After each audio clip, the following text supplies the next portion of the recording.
Between 1923 and 1947, the St. Augustine Monastery for Orphaned Children in rural Montana reported 139 cases of children who ran away during winter storms, none of whom were ever found alive. The monastery's records, discovered in 1982 during a routine property inspection, revealed systematic falsification of death certificates, mass graves beneath the chapel floor, and detailed logs of medical experiments conducted on children as young as 4 years old. What investigators found in the basement laboratory would challenge everything the community believed about the institution they had supported for over 6 decades. The St. Augustine Monastery for Orphaned Children stood like a beacon of Christian charity against the harsh Montana landscape. Built in 1887 by Father Benedict Holbrook, a Jesuit priest who had dedicated his life to caring for society's most vulnerable, the imposing stone structure housed what many considered the region's most noble institution. Father Holbrook had arrived in Whitmore County with educated at Georgetown University and ordained in Rome. He carried letters of recommendation from 3 bishops and had spent 5 years working with orphaned children in Philadelphia's most challenging neighborhoods. When he announced his intention to establish a sanctuary for homeless children in the American frontier, donations poured in from across the Catholic community. The monastery's reputation grew steadily throughout the 1890s. Local newspapers regularly featured heartwarming stories about children who had been transformed from street urchins into productive citizens. The Helena Daily Record published an extensive feature in 1895 titled Montana's House of Miracles, describing how Father Holbrook had created a self-sustaining community where orphaned children learned trades, received education, and found spiritual guidance. By 1900, the monastery housed nearly 200 children ranging in age from infants to teenagers. The facility included dormitories, classrooms, workshops, a medical clinic, and a cemetery for those who died of natural causes. Father Holbrook had assembled a staff of 12 brothers and 6 sisters from various religious orders, all dedicated to the monastery's mission of providing comprehensive care for abandoned children. The institution's financial records from this period reveal an impressive operation. Annual donations exceeded $15,000, a substantial sum for the era, with contributions coming from wealthy Catholic families throughout the Northwest. The Great Northern Railway provided free transportation for children being brought to the monastery, and local businesses regularly donated food, clothing, and supplies. State inspectors consistently praised the monastery's conditions. A 1903 report from the Montana Department of Public Welfare described the facility as exceptionally well managed and noted that the children appear healthy, well-fed, and properly educated. The inspector specifically commended the monastery's medical clinic, operated by Dr. Marcus Whitefield, a German-trained physician who had volunteered his services to the institution. The monastery's educational program impressed visitors with its comprehensive curriculum. Children learned basic academics alongside practical skills like farming, carpentry, and domestic arts. The older boys worked in the monastery's extensive gardens and livestock operations, while girls learned cooking, sewing, and household management. Many graduates went on to successful careers, with some becoming teachers, tradesmen, and even clergy members themselves. Father Holbrook's public persona embodied everything the community expected from a religious leader. He spoke at churches throughout the region, participated in civic organizations, and regularly hosted prominent visitors at the monastery. Politicians, business leaders, and church officials frequently toured the facility, invariably leaving with glowing reports of the work being accomplished. The monastery's newsletter, The Guardian Angel, was distributed monthly to supporters and provided updates on the children's progress, facility improvements, and financial. These publications painted a picture of an institution where troubled children found not just shelter, but genuine transformation through Christian love and discipline. Local families often visited the monastery for special events and religious ceremonies. The annual Christmas pageant performed by the children became a beloved community tradition. Easter services drew hundreds of worshippers who came to witness the monastery's choir, composed entirely of the resident children, perform sacred music with remarkable skill and devotion. The death rate at the monastery during these early years appeared normal for an institution housing vulnerable children. Between 1887 and 1920, 43 children died from various causes, including influenza, tuberculosis, and acne. Each death was properly documented.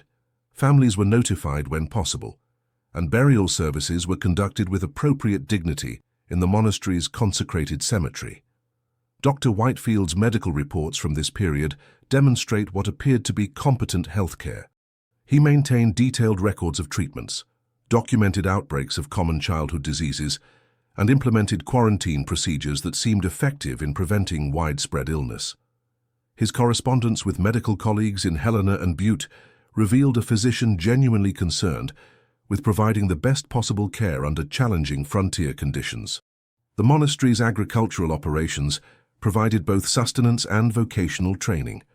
The facility maintained large vegetable gardens, grain fields, dairy cattle, and livestock that supplied most of the children's nutritional needs. Surplus produce was sold to local markets, providing additional income for the institution's operations. This self-sufficiency was viewed as evidence of the monastery's practical wisdom and good stewardship. By 1920, Father Holbrook had established the St. Augustine Monastery as one of Montana's most respected charitable institutions. His 33 years of service had created what appeared to be a model for successful child welfare work. The state legislature had even considered using the monastery as a template for expanding services to orphaned children throughout Montana. The transition of leadership occurred gradually as Father Holbrook aged. Brother Francis Malloy, a younger priest who had worked at the monastery since 1915, began assuming more administrative responsibilities. Local observers noted that Brother Malloy shared Father Holbrook's dedication to the children, but brought a more modern approach to institutional management. When Father Holbrook died peacefully in 1923 at age 74, the community mourned the loss of a genuine saint. His funeral drew over 800 mourners, including the governor of Montana and representatives from Catholic dioceses throughout the region. Brother Malloy's appointment as the new director was unanimously supported by the monastery's board of trustees and enthusiastically endorsed by church hierarchy. The transition appeared seamless. Brother Malloy continued the policies and practices that had made the monastery successful, maintained the same staff, and preserved the institution's reputation for excellence. Community support remained strong, donations continued flowing, and state inspectors found no reason for concern about the change. Yet within months of Brother Malloy assuming control, subtle changes began occurring at the St. Augustine Monastery. Changes that would remain hidden from public view for nearly 60 years until a routine property inspection would reveal the true nature of what had been happening behind the monastery's sacred walls. The first signs of something amiss at St. Augustine Monastery emerged gradually, like winter shadows lengthening across the Montana prairie. In the autumn of 1924, Mrs. Helen Morrison, a school teacher in nearby Whitmore, noticed that several children who had regularly attended her weekend Bible study classes had simply stopped coming. When she inquired at the monastery, Brother Malloy explained that the children had been transferred to other facilities better suited to their needs. This explanation satisfied Mrs. Morrison initially, but similar incidents began accumulating throughout 1925. The Whitmore general store owner, Thomas Brennan, mentioned to his wife that he no longer saw certain familiar faces among the children who accompanied monastery staff on supply runs. The blacksmith, Patrick O'Reilly, commented that two boys who had shown exceptional aptitude for metalwork had mysteriously returned to relatives in the East without any farewell. Dr. Sarah Matthews, who occasionally provided medical consultation to the monastery when Dr. Whitefield was unavailable, found herself increasingly concerned about the facility's medical protocols. During a visit in March 1925, she noticed several children with unusual symptoms she couldn't readily identify. When she asked Dr. Whitefield about these cases, he dismissed her concerns and suggested that her limited experience with institutionalized children made her overly anxious about normal conditions. The monastery's financial records from this period, later discovered during the 1982 investigation, revealed significant changes in operational patterns. Supply orders for food decreased substantially, despite official enrollment figures remaining constant. More troubling, orders for medical supplies increased dramatically, including large quantities of sedatives, anesthetics, and surgical instruments that seemed excessive for a standard orphanage medical clinic. Brother Timothy Walsh, who had worked at the monastery since 1918, began expressing private concerns to other staff members about policy changes under Brother Malloy's leadership. According to testimony he would later provide to investigators, children who had previously moved freely around the facility were increasingly confined to specific areas. The basement levels, which had formerly served as storage areas, became strictly off-limits to all but senior staff members. Local postal workers noticed changes in the monastery's correspondence patterns. Incoming mail continued at normal levels, but outgoing mail decreased significantly. Letters from children to relatives, which had previously been a regular part of the monastery's operations, became increasingly rare. When families inquired about the lack of communication from their children, Brother Malloy explained that the new educational curriculum kept the children too busy for extensive letter writing. The monastery's newsletter, The Guardian Angel, began featuring fewer specific stories about individual children and more generic accounts of institutional activities. Photographs of children, which had previously been common in the publication, became much less frequent. When pictures were included, they typically showed groups of children from behind or at distances that made individual identification difficult. Martha Stevens, a seamstress who provided clothing repairs for the monastery, noticed during her monthly visits that many children appeared unusually lethargic and withdrawn. When she mentioned this observation to Sister Margaret, who supervised the girls' dormitories, she was told that the children were experiencing spiritual growth phases that naturally made them more contemplative and less outwardly energetic. The monastery's relationship with local businesses began changing subtly. Orders for children's clothing decreased significantly, while purchases of adult-sized garments remained constant. Requests for children's toys and recreational materials virtually disappeared. These changes occurred gradually enough that individual merchants noticed them only in retrospect, when investigators later interviewed them about supply patterns. Dr. Whitefield's behavior became increasingly erratic during this period. Previously known for his professional demeanor and willingness to discuss medical cases with colleagues, he became secretive and defensive about his work at the monastery. When Dr. Matthews suggested a collaborative approach to treating some of the children's conditions, he abruptly terminated their professional relationship and forbade her from visiting the facility. The monastery's agricultural operations, which had previously employed older children in supervised work programs, began relying exclusively on adult staff and hired laborers. Local farmers, who had occasionally employed monastery children for seasonal work, found their requests politely declined. Brother Malloy explained that new educational requirements made it necessary to keep the children focused on their studies rather than outside employment. Several families who had maintained correspondence with children at the monastery began receiving letters that seemed different in tone and content from previous communications. The handwriting appeared similar, but the language was more formal and less personal than the children's usual expressions. When families asked to visit their children, they were told that new health regulations required advance notice and approval from state authorities. The monastery's participation in community events began declining. The annual Christmas pageant, which had been a beloved tradition, was cancelled in 1925 due to illness among the children. Easter services were held, but the children's choir performed behind a screen that prevented the congregation from seeing individual faces. These changes disappointed the community, but were accepted as temporary adjustments. State inspection records from this period reveal a concerning pattern of scheduling difficulties. Inspector Margaret Fleming, who had conducted annual reviews since 1920, found herself repeatedly rescheduled due to infectious disease outbreaks that seemed to occur whenever she planned visits. When she finally conducted an inspection in late 1925, she noted that many of the children she had previously, though Brother Malloy's explanations seemed. The monastery's cemetery began showing signs of increased activity. Groundskeeper William Harper, who maintained the facility's landscaping, noticed that burial plots were being prepared more frequently than in previous years. When he inquired about this increase, Dr. Whitefield explained that the harsh Montana winters were taking a greater toll on the children's health than in previous years. Local law enforcement received occasional reports about strange sounds coming from the monastery during night hours. Sheriff Robert Hayes investigated these complaints, but found nothing obviously suspicious during his visits. Brother Malloy explained that the children sometimes suffered from nightmares and required comforting during the night, which could create unusual noise patterns that might concern nearby residents. The monastery's staff turnover increased significantly during 1925 and 1926.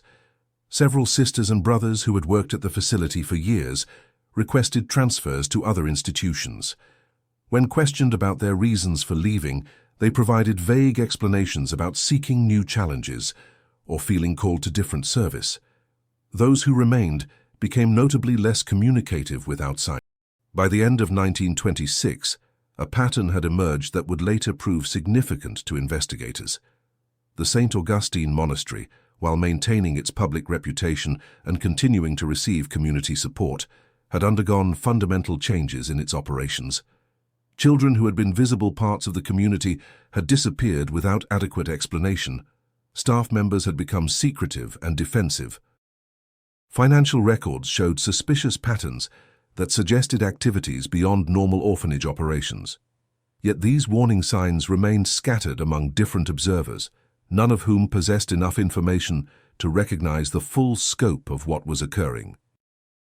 The monastery's reputation for Christian charity provided protection against serious scrutiny, and Brother Malloy's explanations satisfied most casual inquiries about the changes. The community continued trusting an institution that had served their values for nearly 4 decades. The stage was set for revelations that would shatter that trust completely. The first concrete evidence of systematic abuse at St. Augustine Monastery came from an unexpected source. In January 1947, a 15-year-old boy named Michael Torino staggered into Sheriff Hayes's office in Whitmore, bleeding from multiple wounds and speaking in broken sentences about the basement rooms and the doctor's experiments. His testimony would eventually expose 2 decades of methodical torture disguised as medical research. Michael had escaped during a blizzard that provided cover for his desperate flight through the Montana wilderness. Frostbite had damaged 3 of his fingers, but the injuries that horrified Sheriff Hayes were clearly not weather-related. Surgical scars covered Michael's torso in precise patterns, and his left arm bore what appeared to be injection sites in various stages of healing. Most disturbing were the scars around his eyes, suggesting repeated trauma to the orbital areas.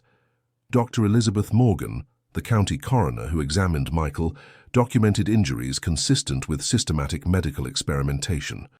Her report, preserved in county archives, described evidence of repeated surgical procedures performed without proper anesthetic, injection sites indicating administration of unknown substances, and tissue damage consistent with electrical stimulation. She concluded that Michael had been subjected to prolonged medical torture masquerading as treatment. Michael's initial testimony was fragmented due to trauma, but gradually he provided a coherent account of life inside the monastery after 1924. According to his statement, Brother Malloy and Dr. Whitefield had established a clandestine medical research program using the orphaned children as test subjects. The basement levels had been converted into laboratory facilities where children underwent various experimental procedures designed to study pain tolerance, psychological conditioning, and physical manipulation. The boy described a systematic process by which children were selected for what staff called special medical attention. Those chosen were transferred to basement rooms equipped with medical equipment that had no legitimate purpose in an orphanage setting.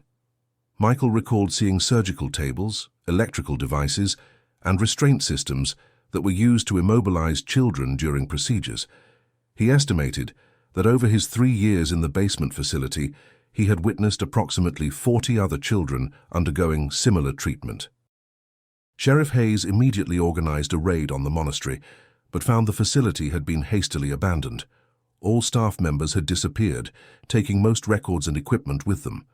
The basement areas Michael described had been partially destroyed, though investigators found enough evidence to confirm his account. Hidden beneath debris, they discovered surgical instruments, electrical equipment, and restraint devices that clearly had no medical justification. The investigation team, led by FBI agent Patricia Coleman, uncovered a complex network of financial records hidden in a concealed safe. These documents revealed that the monastery had been receiving funding from multiple sources beyond normal charitable donations. Payments totaling over $200,000 had been received from pharmaceutical companies and medical research institutions between 1924 and 1946. The documentation suggested that St. Augustine had been operating as a covert research facility using orphaned children as experimental subjects.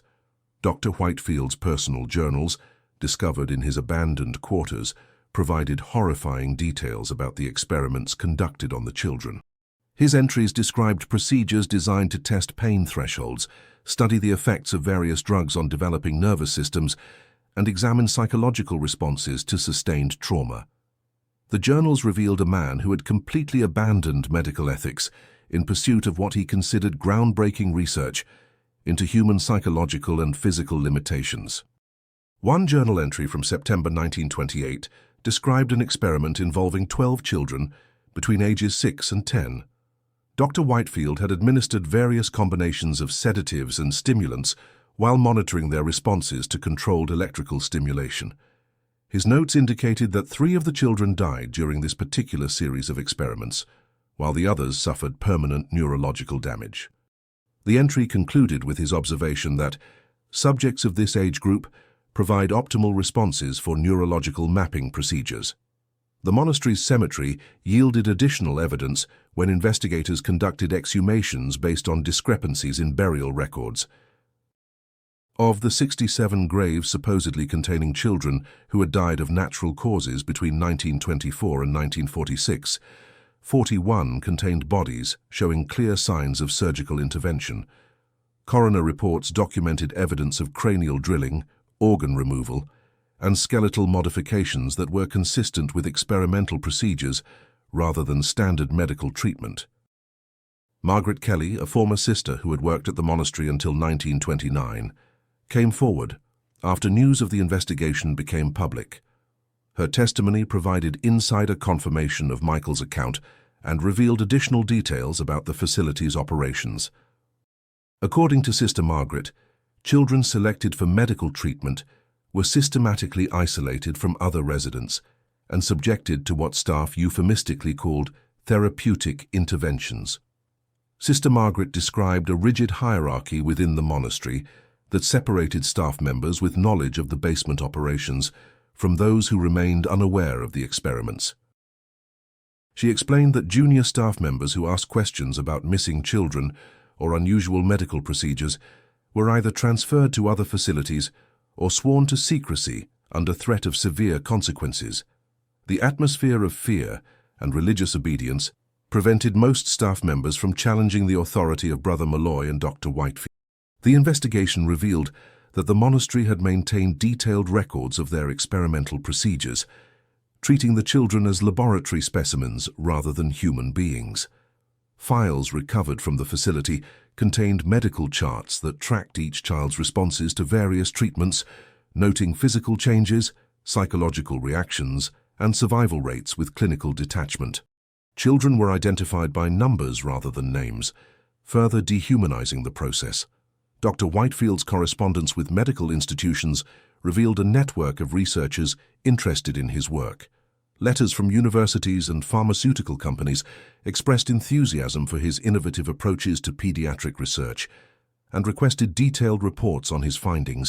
Several institutions had sent representatives to observe procedures at the monastery, suggesting that knowledge of the experiments extended beyond the immediate staff. The financial records revealed that the monastery had been selling detailed medical data to various organizations interested in human experimentation research. Payments were structured as research consultation fees and medical advisory services, providing a veneer of legitimacy to transactions that were essentially payments for torture data. The total revenue from these arrangements exceeded $150,000 over the two-decade period. Audio recordings discovered in Dr. Whitefield's office provided the most disturbing evidence of the systematic abuse. These recordings, made during experimental procedures, captured the voices of children experiencing various forms of medical torture. The doctor's voice could be heard providing clinical commentary while children screamed in pain, creating an audio document of institutional sadism that investigators found almost impossible to review completely. The scope of the experiments extended beyond physical procedures to include psychological conditioning programs. Documents described systematic efforts to break down children's personalities through combinations of isolation, sensory deprivation, and controlled trauma exposure. The goal appeared to be studying methods for creating completely compliant subjects who could be manipulated without resistance. Michael Torino's escape had occurred during the final phase of the monastery's operations, as Brother Malloy and Dr. Whitefield prepared to relocate their research program to a new facility. Intelligence gathered during the investigation suggested that similar operations were being established at other institutions throughout the region, indicating that St. Augustine had been part of a larger network of facilities conducting illegal human experimentation. The investigation ultimately documented 139 children who had entered St. Augustine Monastery between 1924 and 1946 and were never seen alive again. While some bodies were recovered from the cemetery, many children simply vanished without any trace, suggesting that disposal methods had been employed to eliminate evidence of failed experiments. The true number of victims may never be known, as records for many children were completely destroyed before investigators arrived. The St. Augustine Monastery investigation should have resulted in the largest prosecution for crimes against children in American history. Instead, it became a masterclass in institutional cover-up that protected the perpetrators while ensuring the victims' suffering remained largely hidden from public view. By March 1948, less than 14 months after Michael Torino's escape, the case had been quietly closed with no criminal charges filed against anyone involved. FBI agent Patricia Coleman's initial enthusiasm for pursuing justice quickly encountered obstacles that suggested coordination from high-level sources. Her requests for additional investigative resources were repeatedly denied, and she found herself reassigned to higher priority cases in different regions. The comprehensive report she had compiled, documenting the monastery's crimes, was classified under national security provisions and sealed from public access for 75 years. The pharmaceutical companies and medical institutions that had funded the monastery's research program mobilized legal teams to challenge any evidence that implicated their organizations.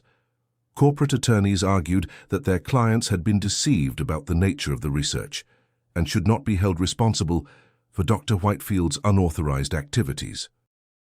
These legal challenges effectively prevented investigators from accessing financial records that would have revealed the full scope of the conspiracy. Brother Malloy and Dr. Whitefield had disappeared completely by the time investigators arrived at the monastery, but evidence suggested they had received advance warning about Michael Torino's escape. Financial records showed large cash withdrawals made days before the boy reached, and witnesses reported seeing unfamiliar vehicles near the monastery during the period when staff evacuated the facility. The Catholic Church's response to the investigation prioritized protecting institutional reputation over seeking justice for the victims. Cardinal Joseph Brennan, who oversaw church operations in the region, issued a statement expressing deep regret for any suffering that may have occurred, while emphasizing that the monastery had operated independently of official church oversight.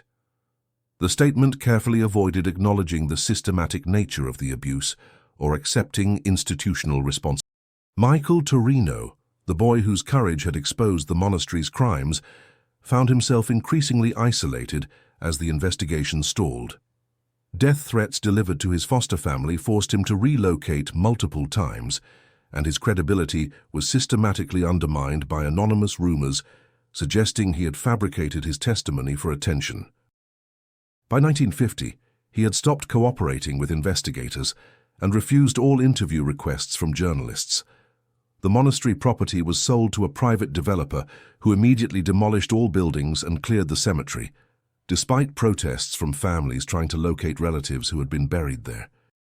Official justification for the demolition cited structural safety concerns, but the speed of destruction suggested a deliberate effort to eliminate physical evidence. The land was eventually developed into a shopping center that showed no indication of its previous use. Local newspapers, which had initially covered the investigation extensively, began receiving pressure from advertisers and community leaders to minimize their reporting on the monastery scandal. The Whitmore County Herald, which had published detailed accounts of the investigation's findings, suddenly shifted to brief, factual updates that avoided discussing the systematic nature of the abuse. Editor James Mitchell later admitted that he had been encouraged to focus on other stories by influential community members. Families of children who had died at the monastery found themselves unable to pursue civil litigation due to legal obstacles that seemed deliberately constructed to prevent accountability. Statutes of limitations were strictly enforced, evidence was ruled inadmissible on technical grounds, and potential witnesses either could not be located or refused to testify. The few families who attempted to file lawsuits encountered financial costs that quickly exceeded their resources. Sister Margaret Kelly, who had provided crucial testimony about the monastery's operations, suffered suspicious circumstances that effectively silenced her. In August 1948, she was found dead in her apartment from what police ruled an accidental drug overdose, despite having no history of substance abuse. Her personal papers, which had contained additional information about the monastery, were reported stolen during a burglary that occurred the same night as her death. The medical records and experimental data that Dr. Whitefield had compiled over 2 decades of abuse simply vanished from official custody. FBI sources later suggested that these documents had been transferred to classified research programs, but no official acknowledgement of this transfer was ever made. The scientific value of data obtained through systematic torture of children apparently outweighed moral considerations about its origins. State officials who had been responsible for inspecting the monastery faced no consequences for their failure to detect the ongoing abuse. Inspector Margaret Fleming, who had conducted cursory reviews throughout the period when children were being tortured and murdered, retired with full benefits and refused all requests for interviews about her oversight failures. The state inspection system continued operating without any substantial reforms. Dr. Whitefield's medical license was quietly revoked in administrative proceedings that avoided public hearings or detailed explanations of his conduct. No criminal charges were filed despite overwhelming evidence of torture, murder, and systematic abuse. Intelligence sources later suggested that his expertise in human experimentation had made him valuable to government research programs that required his silence more than his punishment. The psychological impact on surviving children extended far beyond their physical injuries. Those who had experienced the monastery's experiments struggled with trauma that was barely understood by mental health professionals of the era. Many survivors developed severe mental health conditions, substance abuse problems, and an inability to form normal relationships.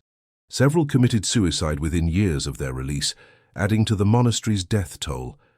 Community memory of the St. Augustine Monastery scandal faded with remarkable speed. Within 5 years, local residents rarely discussed the investigation, and newcomers to the area often remained completely unaware of what had occurred. The shopping center built on the monastery's location became a normal part of the community landscape, with no memorial or acknowledgement of the children who had suffered and died there. The broader implications of the monastery scandal were systematically ignored by institutions that should have demanded accountability. Medical professional organizations declined to investigate how such extensive abuse could occur within healthcare settings. Educational authorities made no substantial changes to orphanage oversight procedures. Religious institutions continued operating similar facilities without implementing safeguards against systematic abuse. Michael Torino, whose bravery had exposed the monastery's crimes, spent his adult life struggling with the aftermath of his experiences and the failure of justice. He died in 1987 at age 55, never having received any official recognition for his role in revealing one of the most extensive cases of institutional child abuse in American history. His death from liver failure was attributed to decades of alcohol abuse that began shortly after he stopped cooperating with investigators. In 1982, 35 years after the investigation began, a routine property survey uncovered additional evidence buried on the former monastery grounds. Construction workers found bone fragments, medical equipment, and documents that confirmed the scope of abuse that had occurred at St. Augustine. This discovery generated brief media attention, but no renewed investigation was authorized. The sealed FBI files related to the monastery investigation remain classified under national security provisions that have been repeatedly renewed without public explanation. Freedom of Information Act requests filed by journalists and researchers have been consistently denied, ensuring that complete documentation of the monastery's crimes may never become available to the public.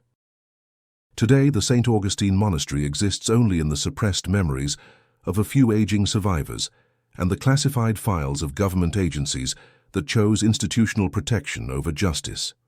The children who died in Dr. Whitefield's basement laboratory have no monuments, no official recognition, and no justice. Their suffering serves as a reminder that even the most respected institutions can conceal unimaginable evil, and that societies often choose comfortable silence over uncomfortable truth. The case remains officially unsolved, with no one ever held accountable for crimes that claimed at least 139 young lives and traumatized countless others. The perpetrators disappeared into anonymity, the evidence was destroyed or hidden, and the victims were forgotten by a system that prioritized reputation over justice. If this story impacted you, if you stayed until the end, it's because you understand that these hidden truths need to be exposed, no matter how uncomfortable they make us feel. Leave a comment with the city you're watching from. We want to know how far these forgotten stories are reaching, and subscribe to the channel if you haven't already. There are so many other cases the world tried to bury, but we refuse to let them stay buried.